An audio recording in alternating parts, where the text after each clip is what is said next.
In the middle of September, clouds were thick over the Klondike, and Tony Beets, who was king of the Klondike, was in a hurry to reach his 5,000-ounce goal. His trial didn't lead to anything, though. After finding this scary thing during the gold rush, is Tony Beets' life over? Let us find out. It looked like a big problem as soon as they started digging, but Tony was still hopeful. His main goal was the 80 pup cut, where more than 500 oz of channel gold had just been found. As long as Tony could keep the gold coming in, the veins looked good and paid well. Tony only had 900 ounces though, and the weather was making his plans fail. As it rained, the field turned into a messy mess. No matter what, Tony, who was used to being in charge, couldn't help but think about how it would affect their work. He knew just how dangerous it was, and now he had to face a new truth. This man's drive really moves me, but this task was a lot bigger than his. Tony had already planned to work 24 hours a day, 7 days a week, 12 weeks ago. This showed how determined he was to get through anything that stood in his way. He did things like double the flow of water from the trommel to fit in with the area. It was definitely an even bigger risk. It was a simple goal: get more gold. Tony was responsible for things that happened earlier in the year because he was always eager. Still, the settling ponds weren't strong enough, and there were already signs of trouble there. Over the radio, the team said that several dikes had been broken. Tony had to make a tough choice. He had to shut down the business so he could raise and secure the dikes. In the gold rush, it took a lot of time to make the move that had to be made. They worked hard and sweated to keep water from getting where it shouldn't, because the 80 pup cut had to happen right away. Once more, the water levels were going up and Tony was against them. He couldn't let the weather decide how much money he made in mines. He told you very clearly that you shouldn't mess with your ponds. Tony told his team that they needed to start working on the project right away. Nick, a trustworthy member of Tony's team, was told to keep a close eye on this needless piece next to the pump. It never stopped raining, and the water kept coming. Tony clearly cared a lot about the dikes, and everyone needed to move quickly. He thought about how hard things were for them, and was afraid that he would sink. I believe that being patient and alert are the best things to do in this case. Nature was fighting back, and Tony was in the middle of it all. It became clear that looking for gold wasn't a fun game of cleaning bright little chunks on the patio. It was a battle with time, the weather, and AM's moods that were always changing. When I think about these problems, I can't help but wonder, will Tony Beets be able to get to his 5,000-ounce gold goal? Of course, the 80 pup had its own sparkle, but rain and rising water were against him, so his chances were not good. He was fighting to stay alive while the sound of machines could still be heard all over the area. Their digger got stuck in a settling pond. Tony knew that they would lose a lot of money every day if this big machine couldn't do its job. They had no choice but to stop. Sure, it was a bother, a huge trouble, and there was no doubt that the digging would have to stop until the problem was fixed. But Cousin Mike found a way to make things better. He tried his best when he got there in the morning, but his digger ended up going straight into the water. This caused more trouble. Tony and 2 other excavators went on an emergency rescue because they needed to find a way to help. They worked very hard, but it didn't help.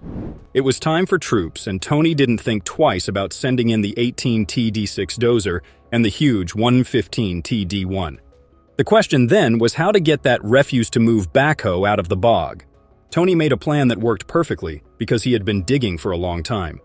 The first thing that had to be done was to pump out the water. To do this, the D6 dozer, a big piece of machinery, was used to push fine tailings into the pit and make a ramp. The plan was to level the ground under the stuck digger so that the big wrestler could pull it out. The colossal 115T D1 850 horsepower rescue mission star was then sent out on patrol to see if it could help. Tony came up with a way for the D11 to drive up onto the strengthened ramp, making a base for this big machine to stand on. The goal was clear: get the 220 loaders out of the mud. It was clear that things were very bad and that time was running out. But each choice came with a price. Tony Beets knew what the risks were and thought about how to fix the problem. I couldn't help but wonder if Tony's plan would work. When the engine started to roar and the machine started to turn, everyone had to help out. This was a battleground between people and nature. It was not easy to get a digger out of the ground. It was also hard to deal with things that didn't go as planned and gain skills and experience in the tough world of gold mine. The loss that Tony Beets was going through could be heard throughout the mines. The water had to be pumped out so that the digger could be taken out. It surely acted as a challenge to the muddy swamp of crisis that had caught Tony's mining business. Tony Beets, on the other hand, was not the type of person to give up. He thought they were going to get a little further along. I think things were starting to get better. The screen showed scenes of relief workers getting the stuck digger out of the way. The D6 dozer was hired to move the tailings, and a simple ramp was built to help with the rescue. They had to walk a fine line between machines and nature, and Tony Beets was determined to be in charge of it. The setting pond became less like a bog as the plan moved forward. He noticed that things were going in the right way. Exploring this swampy area visually also showed how hard things were for the workers on Paradise Hill. As the work with the backhoe went on, I couldn't help but wonder if this was another waste of Tony Beets' time. On top of that, the constant enemy Klondike weather has already slowed down work on Paradise Hill for a whole week. Even though things were getting tougher, Tony was still focused on his 500-ounce goal and stayed positive. Earlier, the backhoe problem caused them to lose about 2 hours of work. It looked like Mike's cousin was to blame because he drove the digger into the mud by accident. When Tony replied, he didn't mince words and said that Mike was stuck because the other person wasn't paying attention. With an operation being held up and a digger getting lost, will Tony Beets and his crew be able to bounce back? It was clear to him that some of his problems were caused by not paying attention to certain things. Some people made the situation funny by telling him he had to describe everything in English, Dutch, or Finnish. The task of rescuing Tony from tough situations naturally improved Tony's engineering skills. As the show goes on, all we can do is admire how strong Tony Beets and his team are. Tony Beets had to deal with this horrifying discovery. Could he get past it, or was it really the end for him? They were going to weigh the gold to see if they had reached their goal. Tony Beets was kind of riding a number-based roller coaster. It meant a huge amount, and the number of ounces meant even more. As they moved through the mine area, 9 diggers called out the count, 10, 30, and so on to keep the family on track. Some buyers saw that number as a sign of hope, but Tony would need more than 300 ounces to reach his goal. The count then got tense, 240, 250, 260. As he and the others went through rock after rock, the numbers kept going up, from highs to ever higher peaks. In their whole mining project, they were either right or wrong. The ounces kept coming, 350, 360, and more. In 1987, more than $500,000 was made. It was worth $850,000, taking their total to 4,006 ounces. They worked very hard for 6 days and got a great result. The 80 pups crops helped with the success in some ways. Even though Tony knew that, at least they knew what 80 pup could do. Things have been going well with that for a while now. Tony looked into the future to see if he could get an even better number. That's why it didn't matter if they had to sling for a day. As long as gold was flowing, that was what mattered. The gunslingers didn't have any trouble with it. It was clear that they were successful, and Tony could only say that if it paid well, then it was fine. It was very hard to understand, and I was afraid that the weather would get in the way of Tony's plans. Tony was pretty happy with the outcome. It was so clear that the characters were friends and had achieved success together that it made me feel like I could relate to the miners who were fighting nature to get gold. At least for now, the never-ending search for gold has paid off.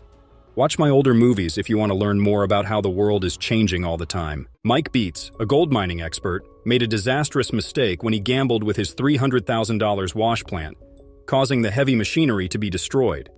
Tony, who was unhappy with Mike's second error of the season, sent Kevin to oversee the fleet of excavators, dozers, and rock trucks. Kevin was crucial in maintaining the functionality of the aging trommel. A damaged rubber and metal skirt directed pay onto the conveyor beneath the hopper, causing gold-rich earth to spill and accumulate beneath the belt. Kevin had to take the skirt off and make a new one from scratch to resume gold recovery. Kevin put in overtime to restart the wash plant, but another problem appeared, this time due to a failure of the wedges. Mike, having experienced the difficulties of running a business without a license and the possibility of losses, enjoyed lending a hand whenever possible. However, the tragedy hit when Mike was unharmed. The equipment failed due to stress and flex over time, rather than speed or poor handling.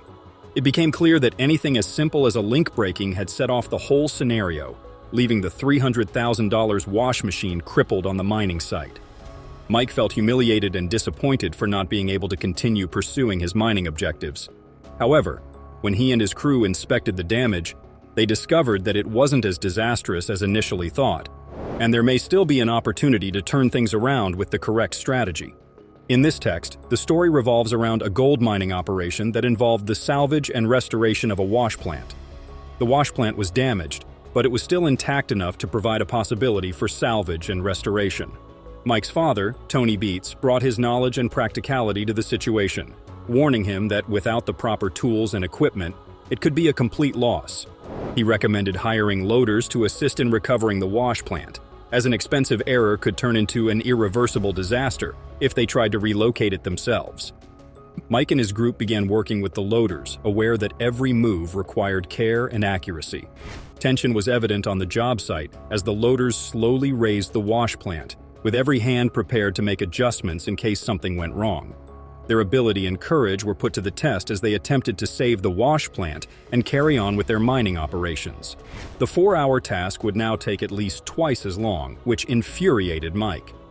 After the chain snapped, forcing the equipment to tumble, Tony arrived with 2 loaders after the machine had tipped over. They decided to get the factory back on its feet as the top priority, evaluating the damage and determining what needed to be fixed. Under Tony's guidance, Brandon joined Mike in the loaders to turn the plant back upright. They set the plant with their buckets, linking the chain to the proper location, and guiding the plant as it fell into the buckets, slowly tightening the chains and backing up.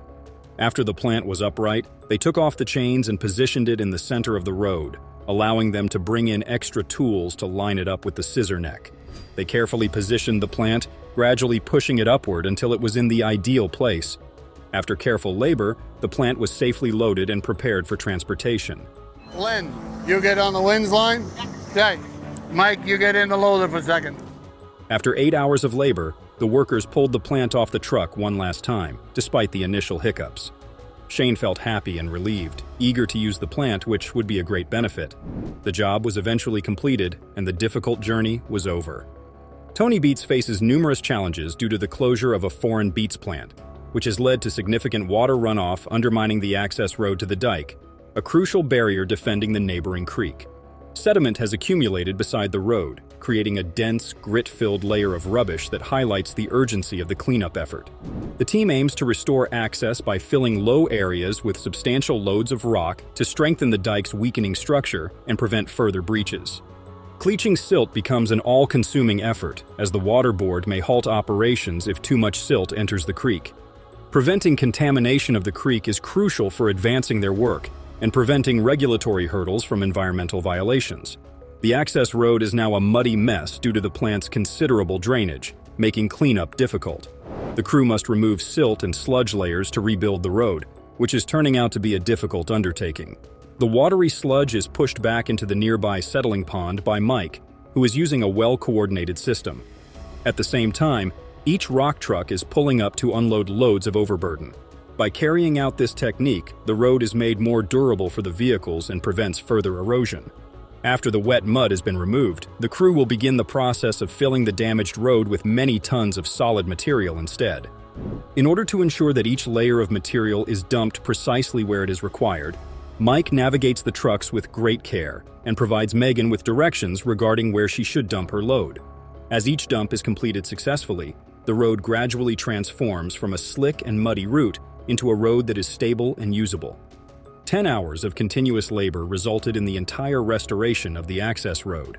This made it possible for Tony's rock trucks to continue transporting supplies and erecting the necessary dikes to protect the site from water invasions. On the other hand, Mike Beets encounters a huge challenge on the rough road leading to Indian River. His 15-ton lorry begins to lose traction and begin to slide to the side. Mike's semi-truck is eventually pulled to the top of Hunker Summit after a challenging journey up the rocky and muddy hill. Evan, another member of the team, assists him in navigating the incline and working together to ascend it before reaching the summit.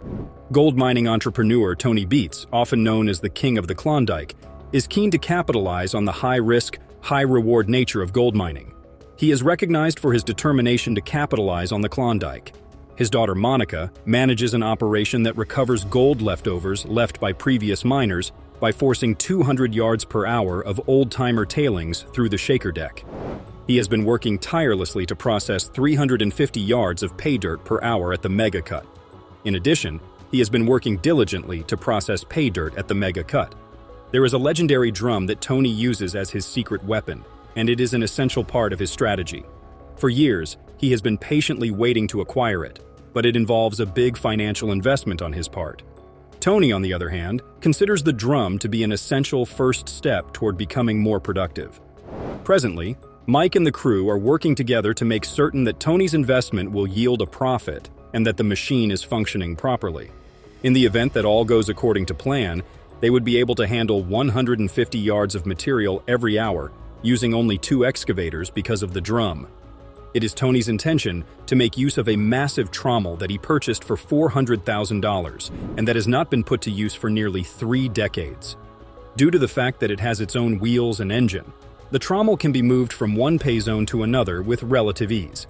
After the pay dirt is fed directly into the drum and processed, the gold-rich material is transferred onto a conveyor, and the garbage tailings are disposed of. Because of this approach, Tony's staff is able to move through the cut with minimal effort and the highest possible level of production. Mike makes his way to Moose Creek in order to retrieve the conveyor, which is the final component that is necessary for the trommel. So what we'll do We're is gonna throw it on the low board, or we're just gonna drive it out? 2 of them, 250 and then 2600, hook them up, haul them in. After the system has been secured, it will be possible for the system as a whole to function. Mike's truck, on the other hand, catches fire when he parks it with the idea of taking a boat across the river. This is the moment that disaster strikes. A reminder of the myriad challenges that the Beets family faces in the harsh environment of the Yukon is provided by the abrupt fire that occurred. Paradise Hill is the location where the Beets family gets together for their monthly gold weigh-in. Mike's truck caught fire not too long ago, causing him to lose a significant amount of money. Nonetheless, he maintains a pragmatic outlook and tells himself that it is foolish to become obsessed with the situation. During the aftermath of the fire, he makes light of the situation by joking with the group about putting away bits for use in future repairs. As the attention of the group shifts to the gold weigh-in, Monica, Tony's daughter, discusses the outcomes of her shaker deck. Through its continuous operation, the trommel is able to process 350 yards of pay dirt every hour, resulting in the production of 195.58 ounces of dirt every week. This brings the total to more over $370,000, which provides Tony with the assurance that the trommel is functioning at an acceptable level. According to these numbers, the weekly total is 245.42 ounces, which helps Tony stay on track, considering that he needs to consume 220 ounces each week in order to fulfill his objective of consuming 3,000 ounces for the season. Failures such as this can serve as instructive opportunities for individuals who are as dedicated as Mike. Mike will surely remember this important lesson moving ahead, which will allow him to improve both his plan and his ability accordingly. Now, the question that needs to be answered is whether or not this experience will make him more cautious or more driven to pursue great victories.